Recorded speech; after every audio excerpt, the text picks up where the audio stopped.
মিমোর এই ছোট ফ্যানটা আমার কালকে খুব কাজে লেগেছে। কিচেনে একটা নতুন র্যাক অ্যাড অন করছি, মিশো থেকে নিয়েছিলাম। জিনিসটা এতটা পারফেক্ট আসবে আমি একদমই ভাবিনি, কারণ মোটে 400 টাকা লেগেছে আমার এই এত বড় র্যাকটা। তো আমার কাছে এটা বড়ই, কারণ আমার কিচেনটা খুবই ছোট।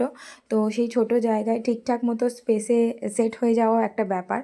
তো আমি লিঙ্কটা কমেন্টে দিয়ে দেবো, তোমাদের কারোর লাগলে ইউজ করে নিও। অ্যান্ড এই যেহেতু আমার কিচেনটা একটু ডাইনিং থেকে অন্য সাইডে, তো পাখার হাওয়াটা এখানে আসে না। আমি ওই পুছে নেওয়ার পর যেহেতু সাবান জল দিয়ে পরিষ্কার করেছি, না শুকিয়ে ওই বোর্ডের র্যাকটা আমি এখানে সেট করতে পারবো না। তো এই পাখাটা আমার খুব কালকে কাজে লেগেছে জলটা শুকোনোর জন্য তাড়াতাড়ি করে। দেন আমি র্যাকটা এখানে সেট করে নিলাম। আর কন্টেনারগুলো রাখার পরেও সত্যিই দেখতে খুব সুন্দর লাগছিলো। অ্যান্ড যেহেতু রান্নাঘরটা খুব ছোটো, র্যাক দিয়ে রাখলে অনেকগুলো জিনিস রেখে সেট করা যায়। তো আমাকে জানিও কেমন লাগছে আমার এই ছোট্ট র্যাকটা, কর্নারটার আর কিচেনের একটা সাইডে। তো আজকে এতটাই, ছোট্ট একটা ভিডিও শেয়ার করলাম, কালকে দেখাবো।